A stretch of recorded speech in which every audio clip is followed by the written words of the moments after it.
After all, a girl might expect almost anything on a second honeymoon. Anything but murder.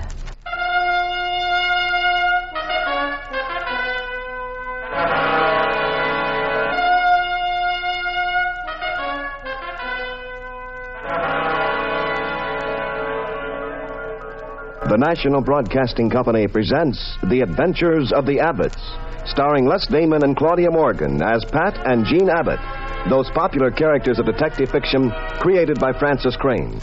NBC invites you to join Pat and Jean each week at this time for another exciting recorded adventure in romance and crime. Now here is Jean Abbott to set the stage for tonight's puzzle in murder.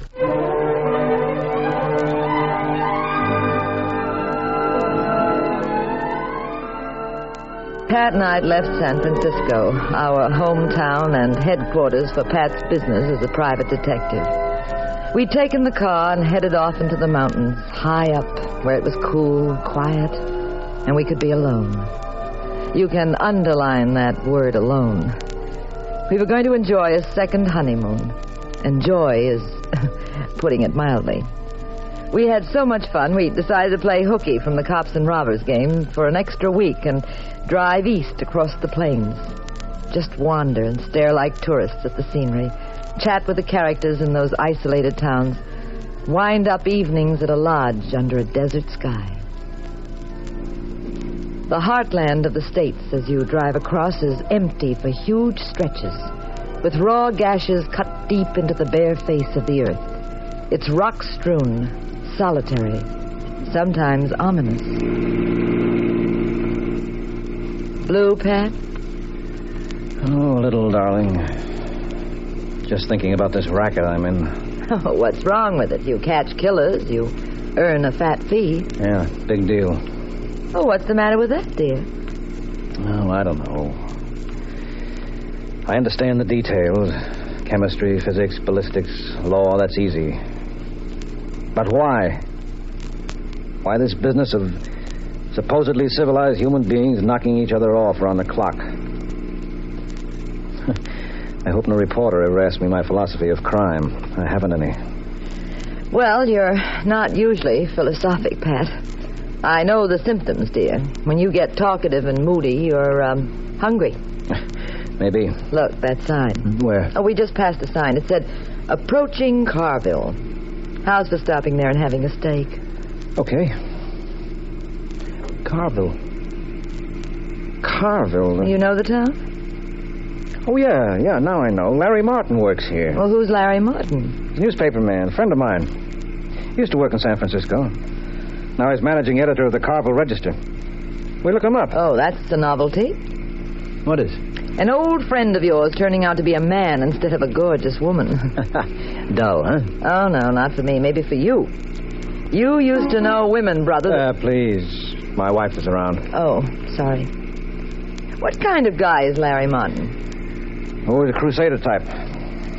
He used to say, I may be a starving newspaper man, but I take no applesauce from anybody. Sounds corny, but he meant it. He's out of date, but wonderful. You like him. And yarns. Oh, that guy will spin them all night. People he's met, impressions he's had about life. Well, let's not get too enthusiastic, pal. We'll end up killing a whole evening with him. And this is our second honeymoon, remember? Oh, no.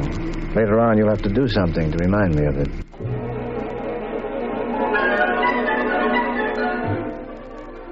As you approach Carville, you sense the excitement of a boom town.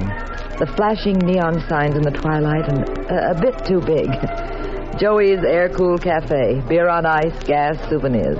The field hands dismount from their horses to play the pinball machine in the lobby of a cheap hotel. The newly made signs are crude with staggering prices. Shave, $1.50. You tense a bit coming in over the railroad tracks on the highway. Well, you know a boom town often has a rough crime rate, too. Carville was a mining town before. The wooden arms of the old dredges and cranes loomed up against the dark sky, like gallows.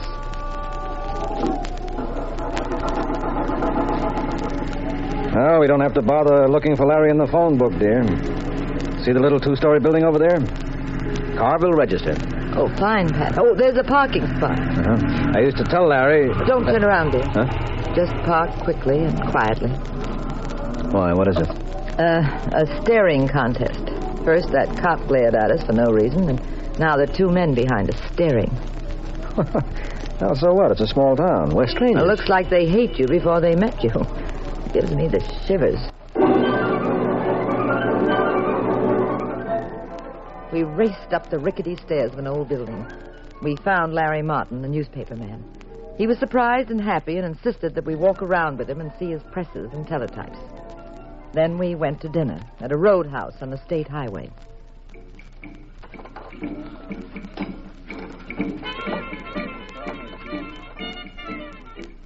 It was a roadhouse you wouldn't expect in normal times. There was dice, roulette, slot machines.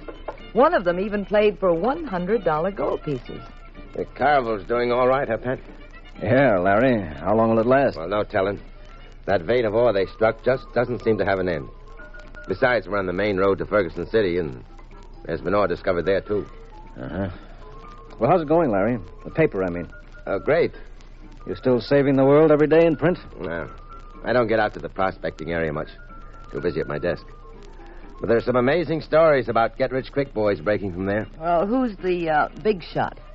Who do you mean, Gene? Oh, that short, fat fellow. Just came in with the blonde girl, the one everybody's bowing and scraping to. Oh, that's Uncle Walter. Uncle Walter? Walter Bradford. Now, there's the kind of amazing thing I mean. Walter used to own a general store here. Made a small living. Along came the boom, and Walter's probably the most important man in town. Very popular, very generous.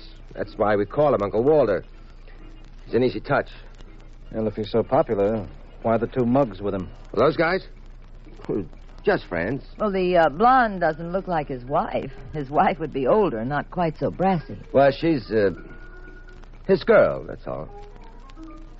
Quite a kid, Florence. Used to work in the diner on the highway. Now she's wearing a mink. Yeah, she must be quite a kid. Does Bradford own this place? Might have a small piece of it, I don't know. Well, he certainly doesn't mind fighting in public. What have you been up to, Pat? I got a wire story about you solving a robbery in San Francisco, but where were you before? It's been 2 years. If you know this Walter, you better calm him down. I'll never forget the last night we spent together, Pat. At Santa Monica, wasn't it? Pat, look at that Florence go marching out. Talk about leaving in a huff. Pat was supposed to get on the train back to see you, Gene. Do you mind if I tell her what happened? Oh, go right ahead. Well, the party was on the beach, Gene, not far from where Sunset Boulevard hits the Pacific and... Pat! It's outside, Pat, Gene. Something's happened out there. They'll straighten it out. Just stay here. Stay here? I just saw that blonde fall down through the glass door. Same old Pat. Smells trouble like a hound dog. Goes racing for it. Come back, Pat. I'll go with you, Pat. Pat, I'm I'll telling be you... right back, Larry. If I can push my way through this crowd. Excuse me, please. Where are you, Gene? Right behind you, dear. There. Now... Pat. Huh? Pat, she's dead. That spring knife stabbed her. What's everybody standing around for? Send for the police. Who are you? Pat Abbott, private detective. You can leave. I said, did anybody send for the police? Don't allow anyone to leave the club. Lock the doors. Is there a doctor here? You're all excited, aren't you, Mr. Abbott? No, not at all, pal. Just routine. I said you can leave. We'll try to struggle along without you. Okay. I just wanted to help, Mr. Bradford. How did you know my name? Your Uncle Walter. It gets around. The coroner's coming. He'll take care of everything. Now, somebody must have seen what happened. Who did? Mr. Bradford and this girl were just outside this doorway here. Well, anybody see what happened? I said, did anybody see what happened? You see, Abbott? Nobody saw nothing. Nobody. Well, that's ridiculous. Half a dozen people were standing here. You, from the parking lot. And you, the hat check girl. You both saw it, didn't you? You're stinking drunk, Abbott. Oh, come on. I'm perfectly sober. What do you mean saying he's drunk? And what's this all about? Where are the police? Break up this crowd. Everybody out. Quit snooping around. Are you hard of hearing, Abbott? I said everybody out. Yes, I heard. I'm staying till the police arrive. A girl has been murdered. There are half a dozen witnesses. I want it cleared up. We clean up our own mess. We don't want no help from outsiders. When it comes to murder, you've got no choice. You're in Carville, mister. We run it this way. You fancy guys can have your own ideas. Now, look, Bradford, I wouldn't be boasting about this deal if I were you. My gosh, and we were so hospitable to you, weren't we? Murder is murder, Mr. Bradford, in Carville or anywhere else. Oh, is that so? Well, now, I wouldn't have known that. I'm what you smart guys call a poor hick, Abbott. Never had a chance to learn much. You might think that was too bad. But it's awful handy sometimes being ignorant. You're covering up a murder, Bradford. Now, You let go of me. Now, you look, Abbott. Don't go sticking your kisser into something where you don't belong. No wonder I don't like your type. You talk too much. You get hot-headed. You think everything's your business. Pat, listen to me. Now, calm down. Come here. I gotta talk to you. Pat, will you listen? What kind of a town is this? He won't listen to reason, Larry. Not from me, anyways. You try if you want. Yes, sir, Mr. Bradford. yes, sir.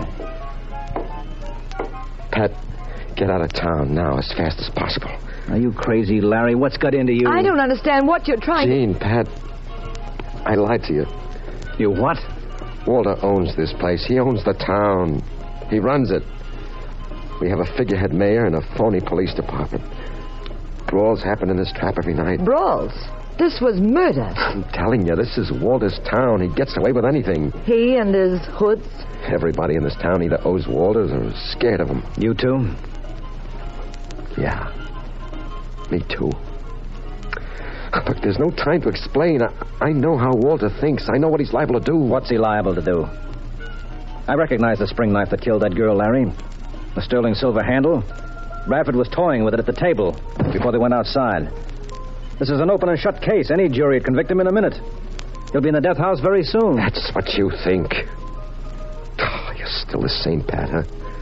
Same cockeyed sense of justice that works overtime. Doesn't always come out that way, Pat. Larry, you can't just write this off. They aren't going to wipe that girl's blood off the floor, toss the body in the drink, and forget it. I won't let them. The authorities won't let them. What authorities? The police of this town? Some other town, you think? Who's going to tell them? Who'll testify against him if by some miracle he's brought to trial? Run for that parking lot, Pat. Take Gene and head for the highway this minute. The coroner will clean up. Clean up? Run away? Me? Yeah, you. The big deal detective was up against the facts of life for a change. He'll knock you off, Pat. You're the only thorn in his side. Now, you and Gene. As long as you're within this city limits, you're fair game, a walking target. I've got to get back to the office, make up the first edition. Remember, just get out. Don't pick a fight. Don't ask questions. Write to me, huh? Tell me how it goes. And take care. Keep your nose clean. Oh, Larry, wait a minute. I don't get it, Gene. He's like a terrified rabbit. Well, what'll we do? Call the state police, that's what. Come on, I'll show you. Now walk out casually. No wisecracks. Head for the door, then dash for the car. We stole out, bewildered and tense. Pat was very bitter. Walter and his boys obviously had an eye on us. But we got out and found a phone booth. All right, this will do it. Who are you calling, Pat? Ferguson City. This town is sold out. Bradford owns it like it was his own backyard. We need help from outside. I'll have the state troopers here in 10 minutes. Your call, please. State Police Headquarters, Ferguson City. This is urgent. One moment, please. Watch the door, Gene. If you spot anybody that looks suspicious, tell me. I'll hang up. We'll try from another place. Sorry, sir. Lines to Ferguson City are tied up. All the lines? I can try again later. May I have your name and number? Never mind. Lines are tied up. That's a stall. Bradford's got that night operator working for him. It's a cinch in a little town like this. 2 o'clock in the morning. Why would the lines be tied up? Well, how about sending a telegram? No, telegram office is closed. I noticed it on the way over. Well, let's drive there. It's about 50 miles. We can make it in an hour, dear. Right, come on, to the car. You got the road map? In the glove compartment. Okay. Start towards the highway, and I'll give you instructions as you go, dear. All right.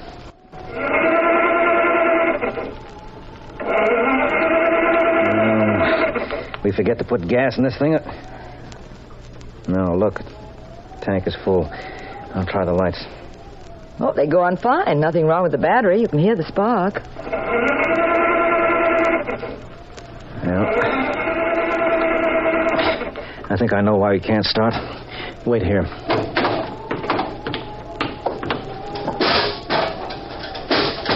What is it, Pat? That's what I thought. They botched up the motor while we were calling. We'll never start this car tonight. Come on, Gene, get out. Okay.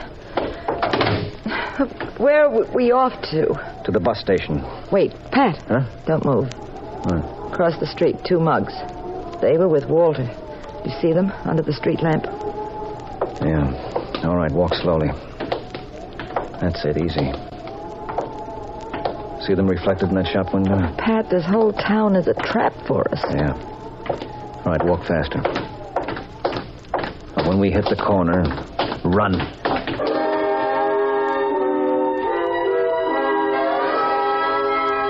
We made it to the corner. We ran 2 blocks in the pitch-black night. We saw the bus station. It was deserted. But there was a light on and a man at the ticket booth. Help you, ma'am. We want 2 tickets on the next bus to Ferguson City. Ferguson please, City. Please, hurry. Ferguson City. Sorry, it's all reserved. When does it leave? Be here in about 30 minutes. There's no one around. Where are the passengers with the reservations? Well, it ain't our fault if they don't show up. Uh-huh. What other buses leave tonight? Ain't no more tonight. Are you sure? You trying to tell me my business? Never mind, skip it. Come on, Gene. Pat, the railroad station. We could try that. Yes, maybe. It's obvious that Bradford's got everybody eating out of his hand. Which way is the railroad station? 2 blocks north. Thanks. Let's go, Gene.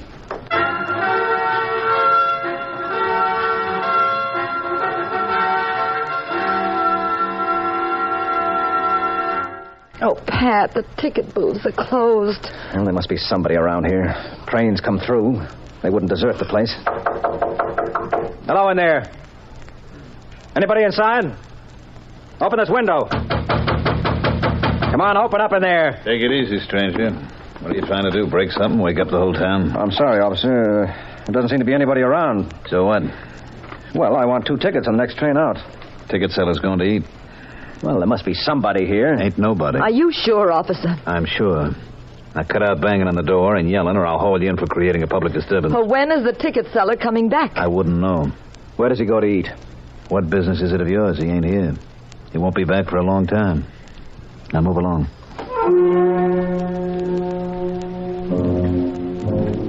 Pat, there isn't any way out.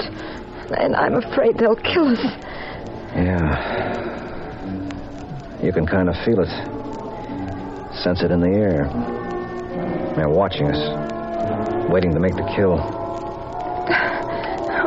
Pat, darling, I'm so scared. I know, dear, I know. But we mustn't stop trying. Now, come on. There's one more chance.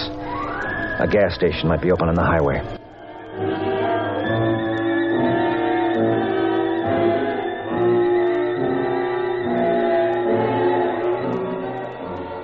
Yes, look, there's a gas station, see?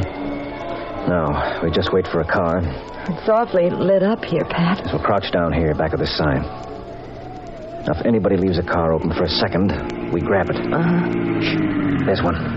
No, he won't get out, Pat. He'll just ask for gas and sit there. That's right. But the station attendant will turn around then. Maybe go inside to get change.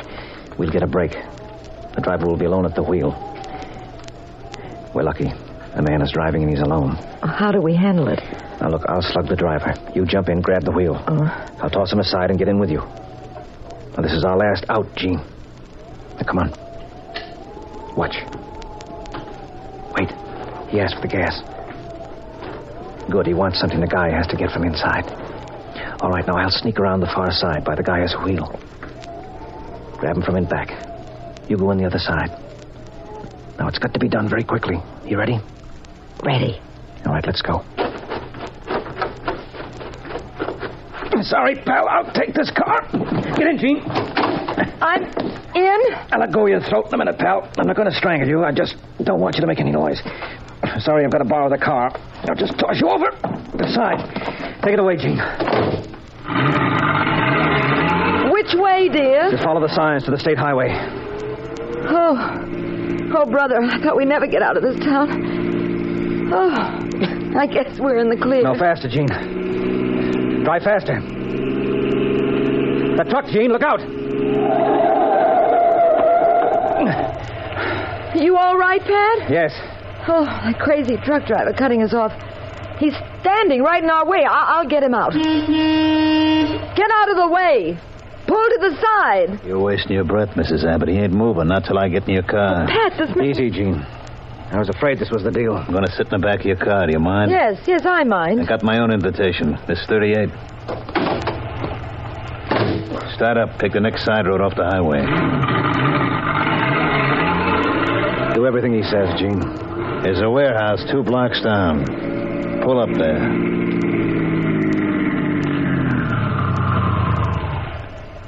All right, leave the car. Don't worry about it. You won't be coming back.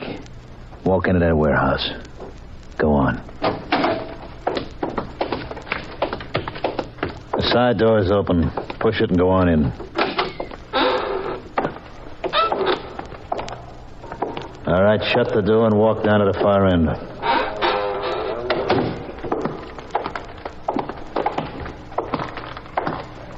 You're one of Bradford's suckers, huh? Taking a chance on a double murder rap for dear old Uncle Walter. Shut up. Suppose it gets out that you knocked us off. What'll Bradford do? Send a love letter to the death house? I said shut up. We drove here from farther west. They'll know we passed through Carboon. They'll know we never got any further. They'll... Stop, Gene! Behind these barrels, follow me. You all right? Yes, dear. Oh, what a wallop. I think he's out cold. No, just for a minute. I didn't clip him square, just enough to knock him down. I had the wrong angle. And the shots went wild. Maybe I can get him to fire the rest of his bullets. I'll make a sound. Move the barrel. Stay very low. That's good. Now stay here. Don't budge.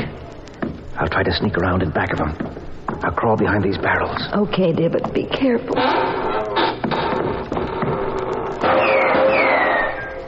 Come on out, Abbott.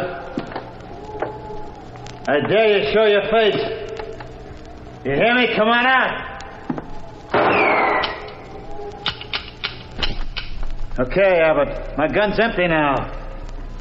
Come on out. We'll make a deal. Abbott? Where are you? Run for the door, Gene! And this time I caught him right. Now, come on, let's go. Darling, your mouth. He's ripped it. Never mind. Where to now? The whole town will be after us, hunting us like a wolf pack. It'll be a lynch mob. And where's that side door? Oh, yeah, good. Sure enough, there's more hoods coming down the side street. Here. We're lost, Pat. It's just no use. It's no use at all. Wait a minute. There's one outside chance. We're going to the newspaper office to see Larry Martin. Even if the whole town's bottled up, there's one gimmick. Come on, Gene.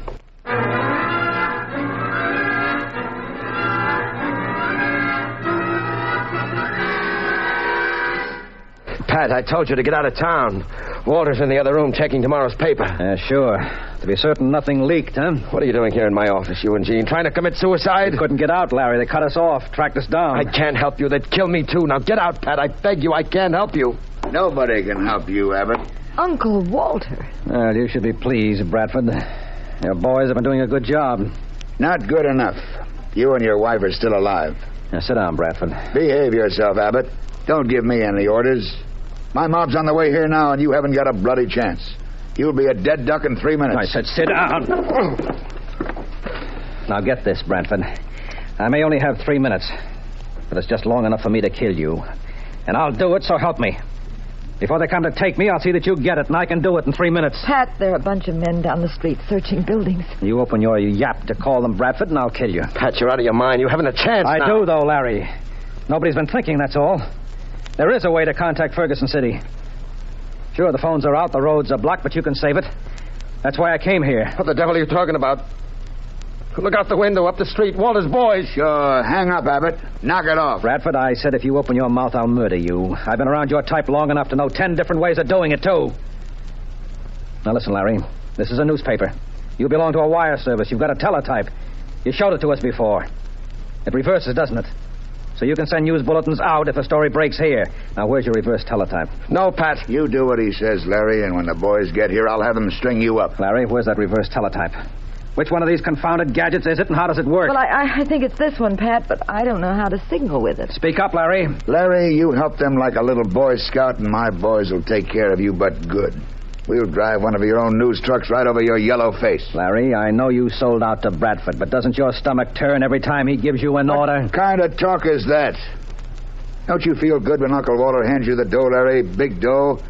More than a bum like you ever saw in his whole crummy life? Who set you up here, small fry? Who took you on when you hopped up that freight without a dime? Is this the thanks I get? Is this the payoff? Cut it out, both of you. I can't think. Larry, listen to me. You can crack Bradford now. You've got him right in your own hands. Well, there's just about 60 seconds left. Come on, boy. This whole town has got its face in the dirt.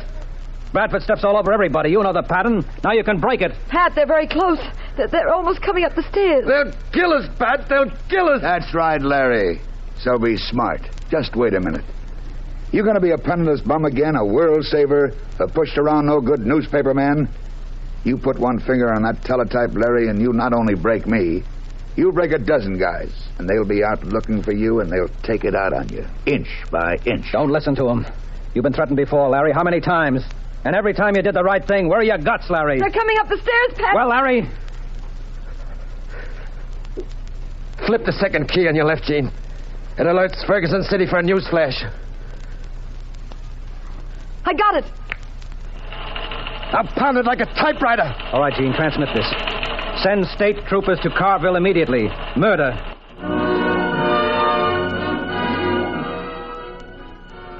Walter realized it was all over. The boys, terrified when they realized state troopers were coming, backed down. Several months later, Walter was tried for homicide and convicted. He said he'd killed Florence in a fit of passion when she threatened to leave him. Nobody bothered going to Walter's execution. Nobody gave a hoot. Pat and I drove on toward San Francisco and home. Larry Martin headed east to seek a job again, but this time with his immortal soul in his pocket. Pat and I were spinning along across the desert toward the Pacific Highway. Fine thing. Meaning what? Second honeymoon. Ducking bullets.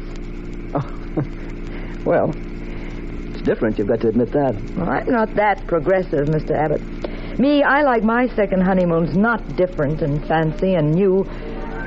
I like everything the old-fashioned way.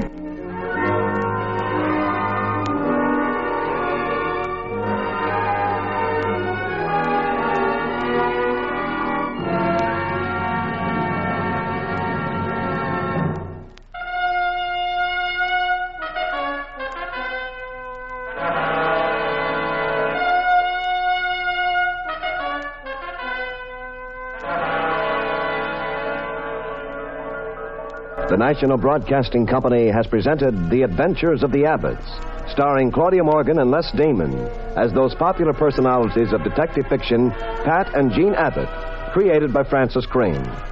The cast included Tom Shirley and Joe DeSantis. The Adventures of the Abbotts was written by Howard Merrill. Original music composed and conducted by Dewey Bergman. Produced by Ted Lloyd and Bernard L. Schubert. Directed and recorded by Harry Frazee. This is Wayne Howell speaking. Next week, same time, same station. Another exciting adventure in crime with Pat and Jean in The Adventures of the Abbotts.